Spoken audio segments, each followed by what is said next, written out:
noite, meus irmãos do Centro Espírita Eurípides Barçanufo. Nós estamos começando mais uma reunião na nossa casa de oração, na noite de hoje. Gostaríamos de agradecer primeiramente a Jesus pela oportunidade de estarmos aqui, mesmo que de forma virtual. E nesse instante, meus irmãos, para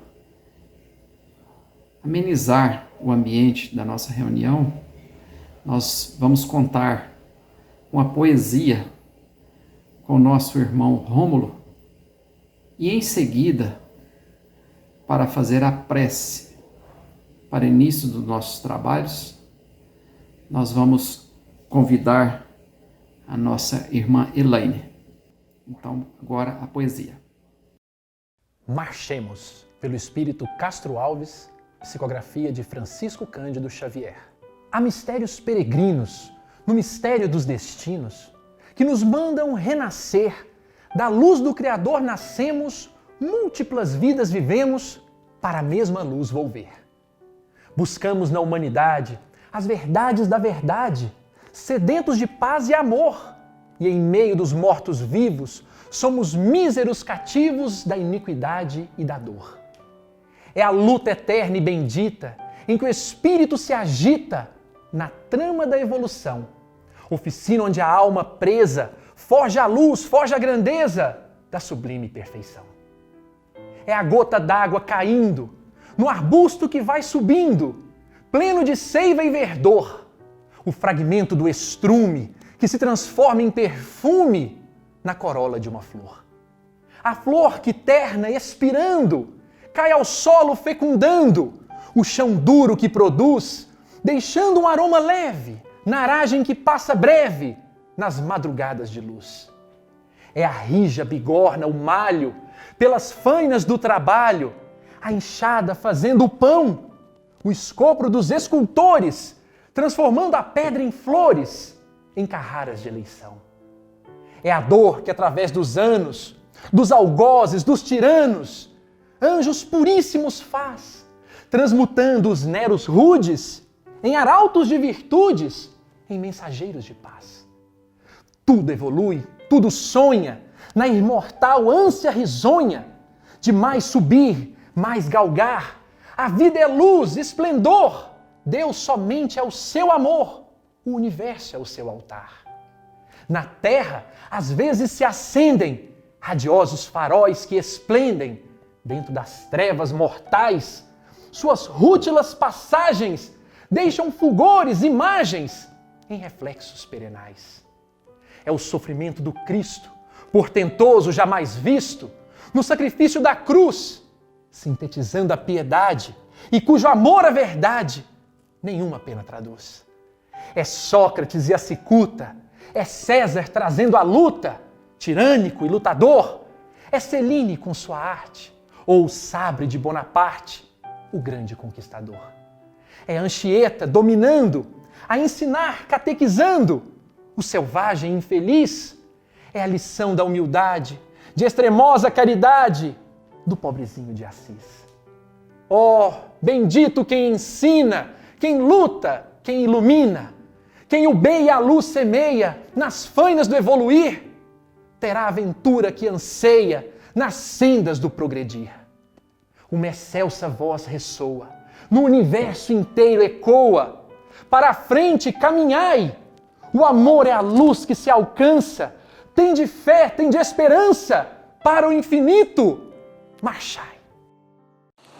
Boa noite a todos. Vamos elevar nossos pensamentos a Deus. Mestre, pedimos a tua proteção, pedimos o teu amparo. Estamos aqui de coração aberto para que possamos receber essa mensagem dessa noite e que seja como remédio para curar as nossas feridas mais profundas, que sirva de consolo, de amparo, para que possamos ter força para continuar em frente. E agradecidos estamos sempre pela oportunidade que tem nos dado. Amém. Muito obrigado, Rômulo, pela belíssima poesia. E a Elaine pela prece.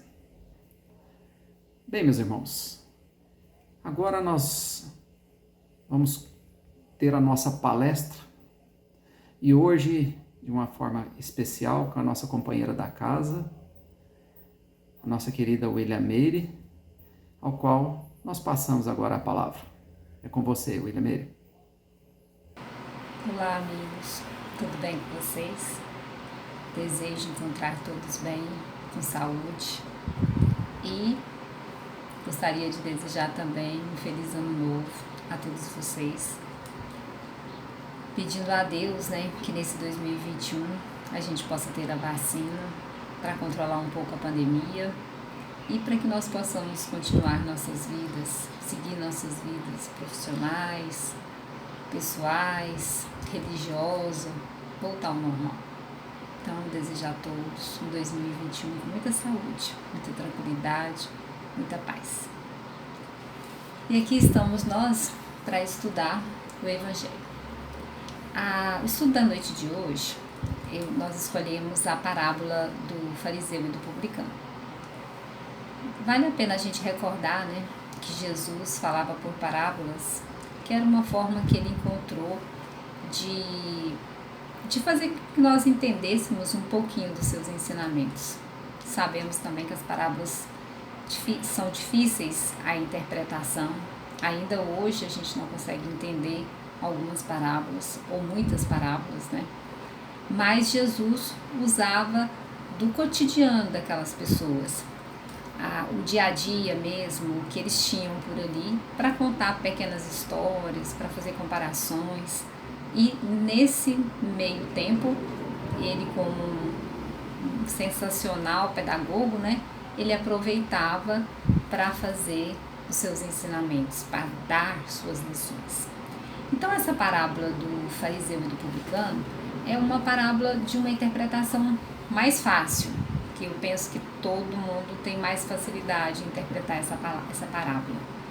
Então, para a gente começar, eu gostaria, antes da gente fazer a leitura da parábola, vamos lembrar quais são os ensinamentos que essa parábola tem.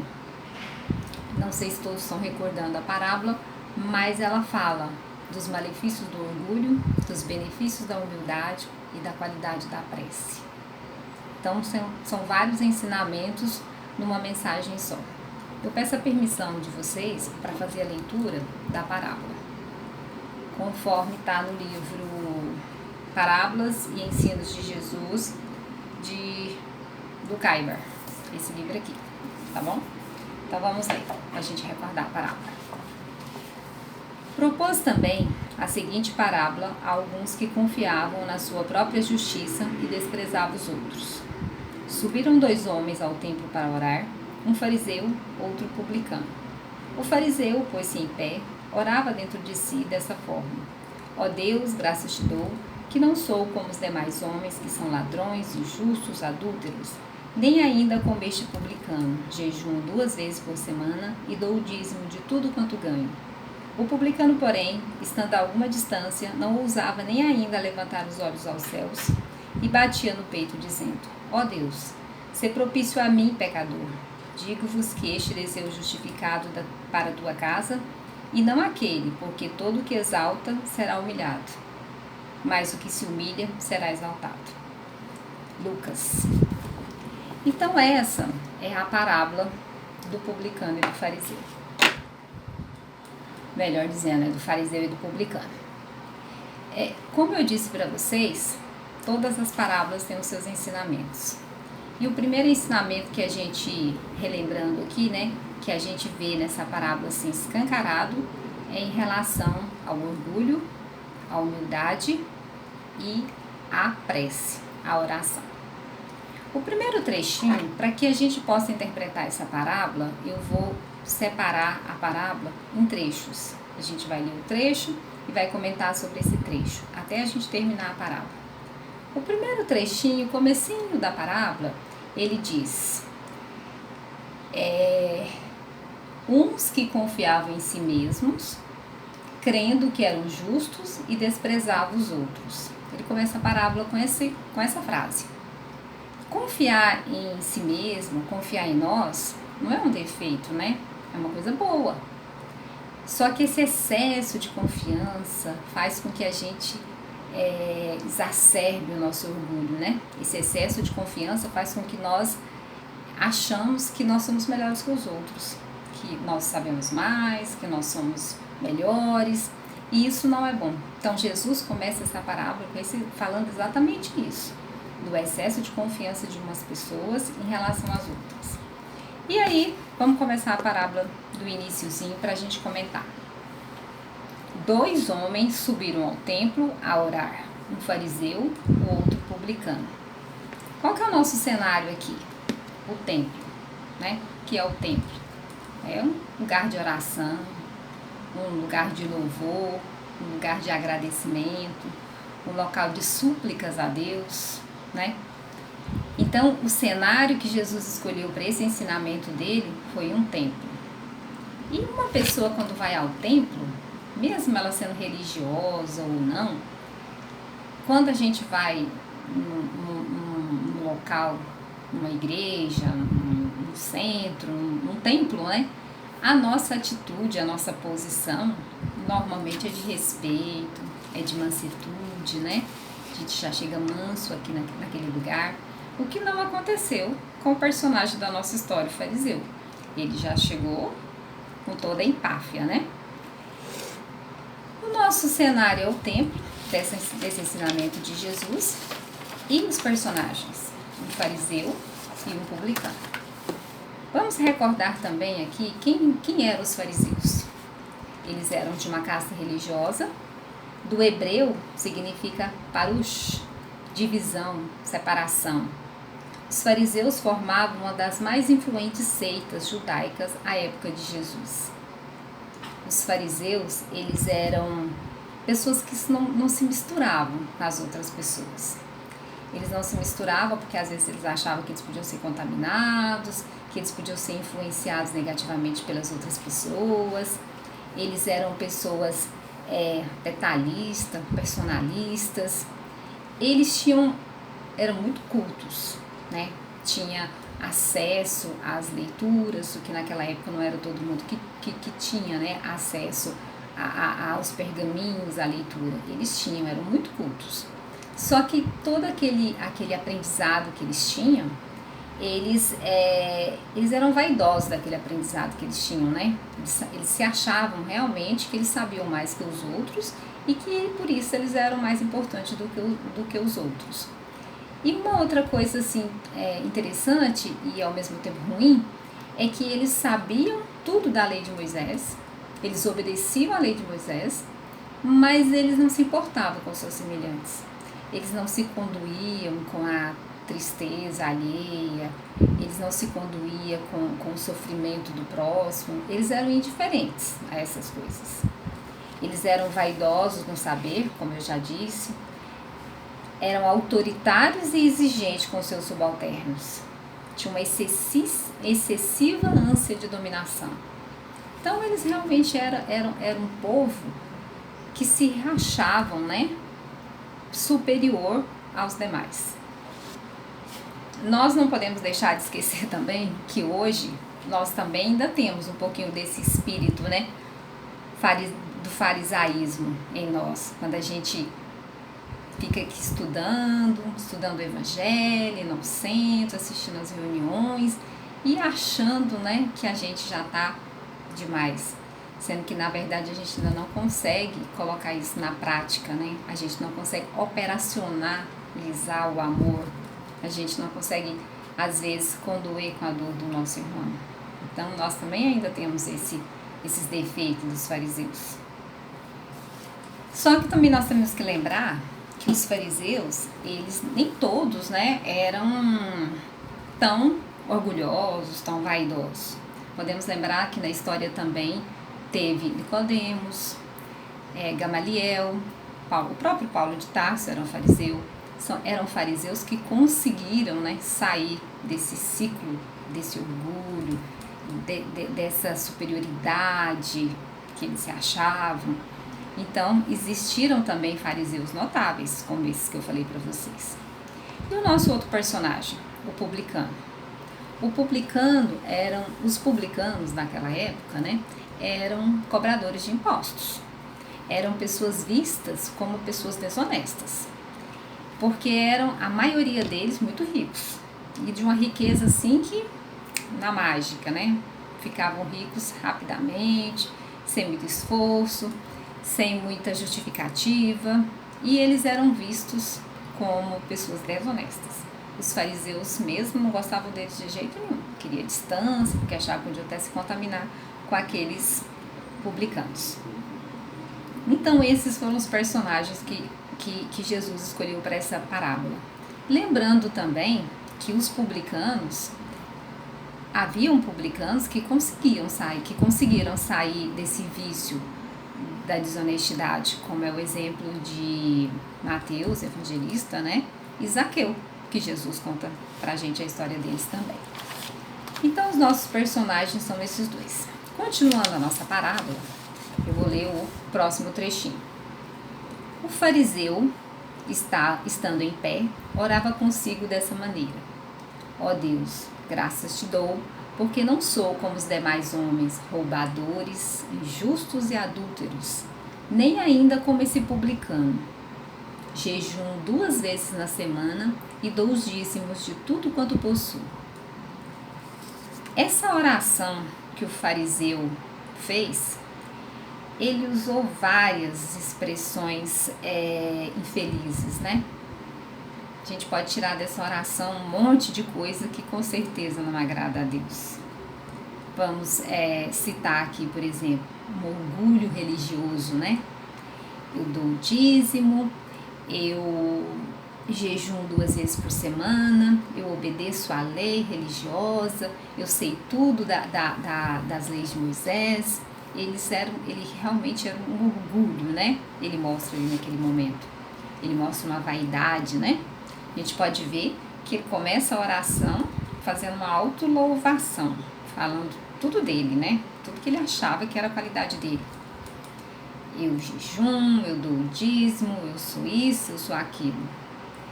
O que mais que a gente pode tirar dessa oração dele? Uma exacerbação do amor próprio, né?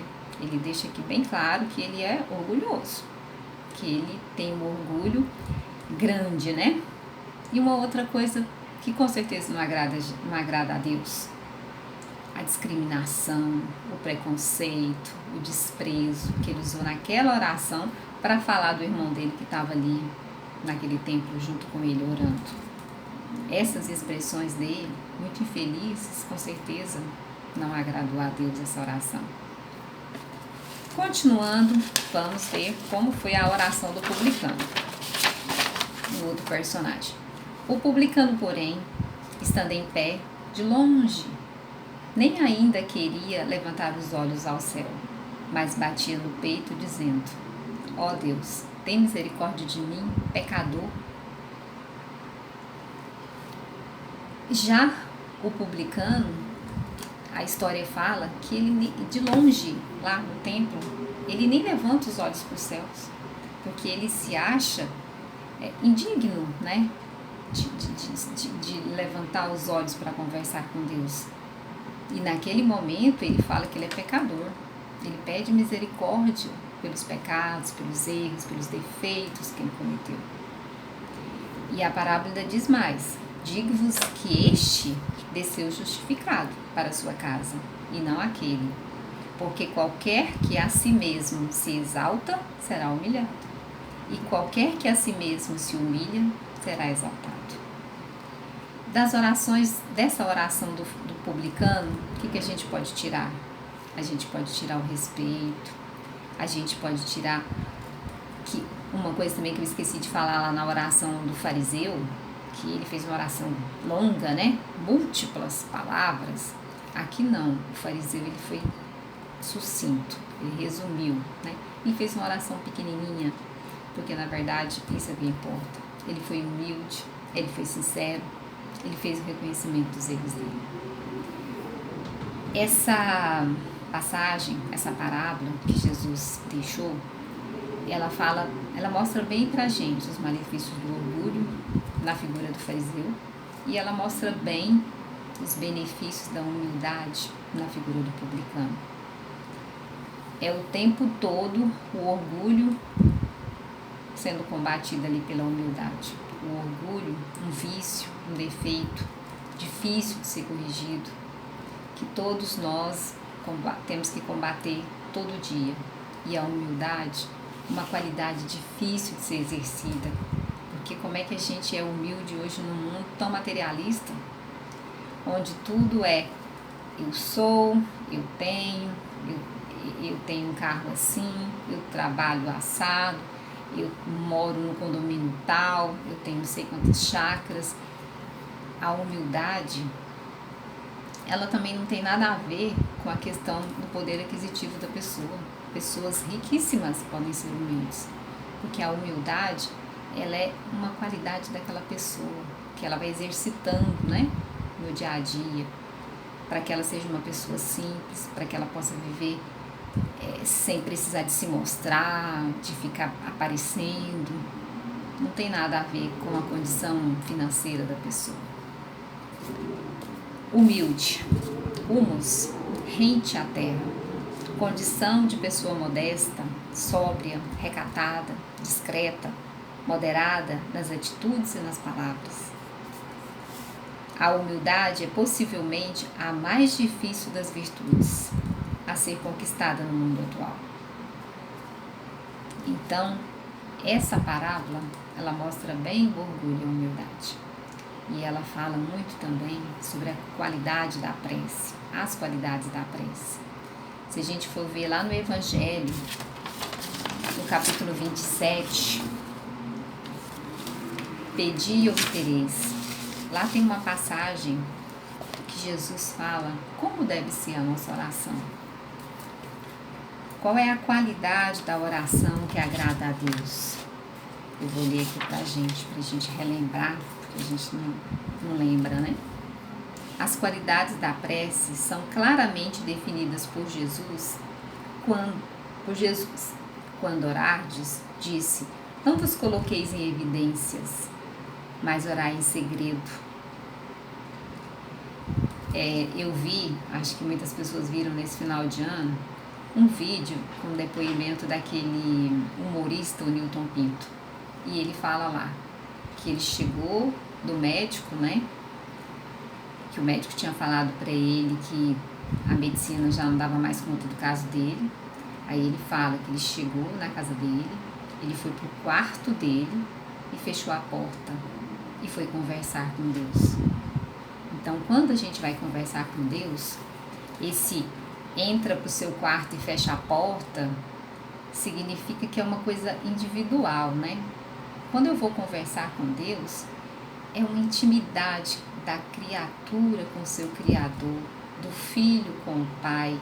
Então é necessário que tenha uma reserva, que você tenha uma intimidade com Deus para conversar com Ele, para pedir, para chorar, para reclamar, para louvar, para pedir um socorro.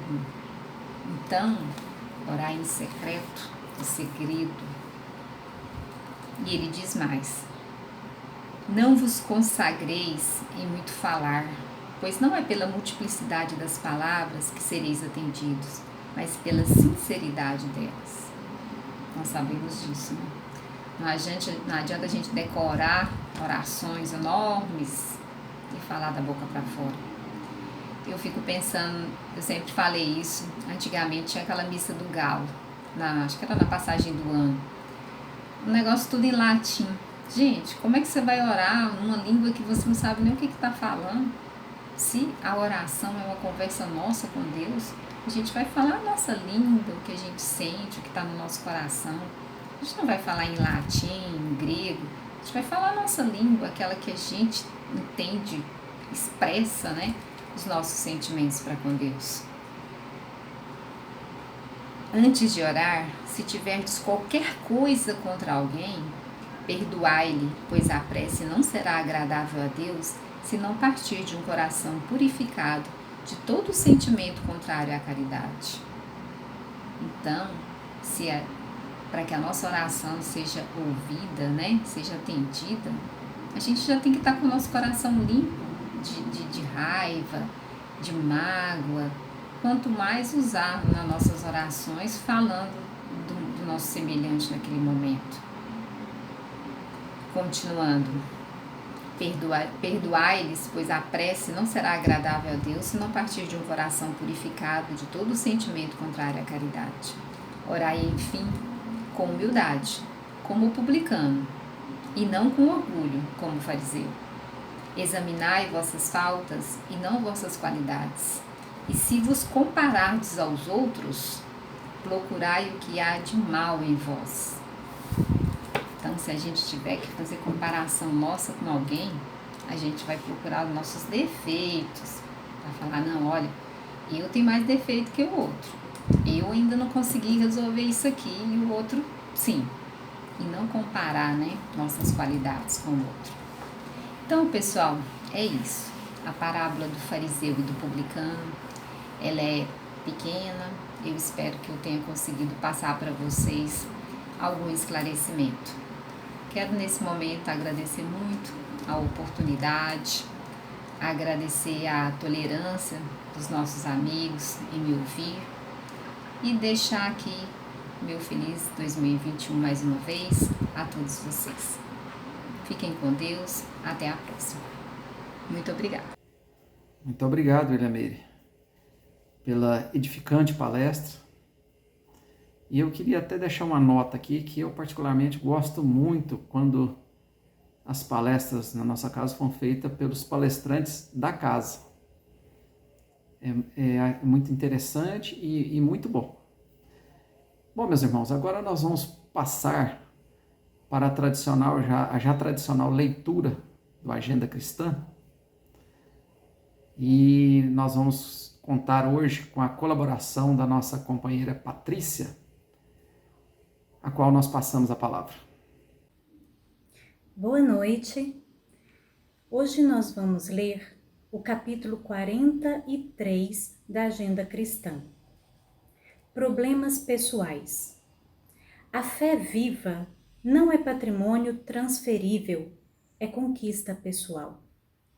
A fé viva não é patrimônio transferível, é conquista pessoal. A felicidade legítima não é mercadoria que se empresta, é realização íntima. A felicidade legítima não é mercadoria que se empresta, é realização íntima. A graça do céu não desce a esmo, tem que ser merecida. A graça do céu não desce a esmo, tem que ser merecida. A melhor caridade não é a que se faz por substitutos.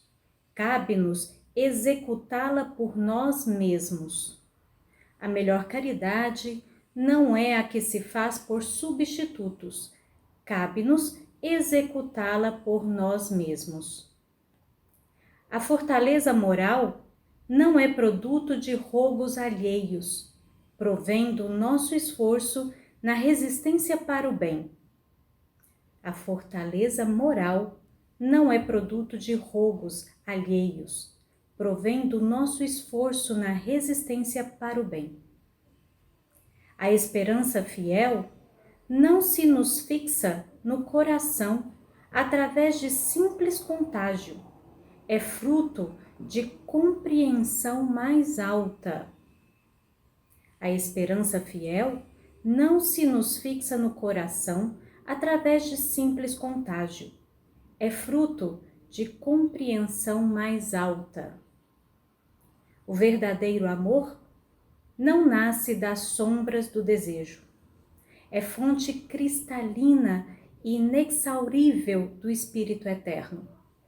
O verdadeiro amor não nasce das sombras do desejo. É fonte cristalina e inexaurível do Espírito Eterno.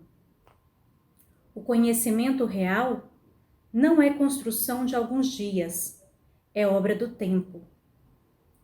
O conhecimento real não é construção de alguns dias, é obra do tempo. O paraíso jamais será adquirido pela sagacidade da compra. É atingível pela nossa boa vontade em fugir ao purgatório ou ao inferno da própria consciência. O paraíso jamais será adquirido pela sagacidade da compra. É atingível pela nossa boa vontade em fugir ao purgatório ou ao inferno da própria consciência. A proteção da esfera superior é inegável para todos nós que ainda nos movimentamos na sombra. Ai de nós, todavia, se não procurarmos as bênçãos da luz. A proteção da esfera superior é inegável para todos nós que ainda nos movimentamos na sombra. Ai de nós, todavia, se não procurarmos as bênçãos da luz. Uma boa noite a todas e uma boa noite a todos. Nosso agradecimento à nossa companheira Patrícia pela leitura. E agora, meus irmãos, nós vamos passar para a segunda parte dos trabalhos da noite de hoje, que é o trabalho do passe e da fluidificação das águas. E para esse trabalho, nós convidamos a nossa querida irmã Helena, ao qual eu passo a palavra nesse instante. Então, para dar início ao nosso trabalho de passe, nós vamos pedir a proteção divina, muita luz, muita paz, aos mentores da nossa casa e todos os dirigentes. Que Deus proteja e nos ilumina. Pedimos para a frutificação das águas também. E para dar início, vamos fazer a oração que Jesus nos ensinou. Pai nosso que estais no céu, santificado seja o vosso nome. Venha a nós o vosso reino. Seja feita a vossa vontade, assim na terra como é feita no céu. O pão nosso de cada dia nos dai hoje. Perdoai as nossas ofensas, assim como nós perdoamos a quem nos tem ofendido. E não nos deixe cair em tentação, e livrai de todo mal. Senhor é o poder, o reino e a glória para todos sempre. Com essa prece, Senhor Jesus, pedimos a bênção para todos os familiares de nosso Senhor, todos os familiares do Brasil, as pessoas que ainda estão doentes, precisando de ajuda, Senhor. Devido a essa pandemia que atacou todos os lares, Senhor Jesus, que acalma o coração e proteja a todos com muita luz, que as bênçãos de Deus estejam sempre em todos os lares, e que Jesus, Mãe Santíssima, faça presente em todos os momentos, e que Jesus coloque nesta água o remédio certo para a nossa saúde, que seja um bálsamo salutar para o corpo e a alma, que as bênçãos de Deus derramem em todo momento, com muita luz, com muita paz. Que Jesus, Mãe Santíssima, nos cubra com o seu manto sagrado e nos proteja hoje e sempre. Que assim seja. Muito obrigado, Helena, pelo seu trabalho de passe, e eu tenho certeza que o objetivo foi alcançado. Bem, meus irmãos, nós estamos chegando ao final dos nossos trabalhos na noite de hoje, sempre agradecidos a Deus, a Jesus, por tantas oportunidades de aprendizado que nós temos e quiçá possamos colocar em prática todos esses ensinamentos recebidos na noite de hoje. E para finalizar a nossa reunião, nós vamos convidar a nossa querida Flávia para fazer a prece final da nossa reunião. Uma boa noite a todos e uma boa semana. É com você, Flávia. Boa noite a todos. É com muito prazer e alegria, que finalizamos mais uma reunião na Casa Espírita Eurípides Borsonuf. Que Deus possa estar conosco, que podemos escutar a palestra de hoje, não só de hoje, mas os livros psicografados, todos os conteúdos espíritas, mensaginha, prece, que possamos receber a luz do mundo, que é o Divino Mestre, que está sempre conosco, os nossos anjos guardiães, que possamos abrir nossos corações, nossa mente para Deus, Deus nosso Pai. Que todos possam ter uma ótima semana, que todos possam ter muita paz, muita luz nos seus lares, harmonia, né? Como dizia Paulo de Tarso, graças a Deus já somos o que somos, né? A benevolência divina é muito grande. Temos que valorizar isso e que todos possam ficar em paz, ficar com Deus. E finalizar, né, agora com a prece do Divino Mestre. Pai nosso que estais no céu, santificado seja o vosso nome. Venha a nós o vosso reino, seja feita a vossa vontade, assim na terra como ela é feita no céu. O bom nosso de cada dia nos dai hoje. Perdoai, Pai, as nossas dívidas, assim como nós perdoamos aqueles que têm nos ofendido. Não nos deixeis cair em tentação, livrai-nos, Senhor, de todos os males. O Senhor é o reino, o poder e a glória para sempre. Concedei-nos, Senhor, a serenidade necessária para aceitar as coisas que não podemos modificar, coragem para modificar aquelas que podemos e sabedoria para distinguir uma das outras. Só por hoje funciona e eu desejo uma ótima noite a todos e que assim seja. Muita paz.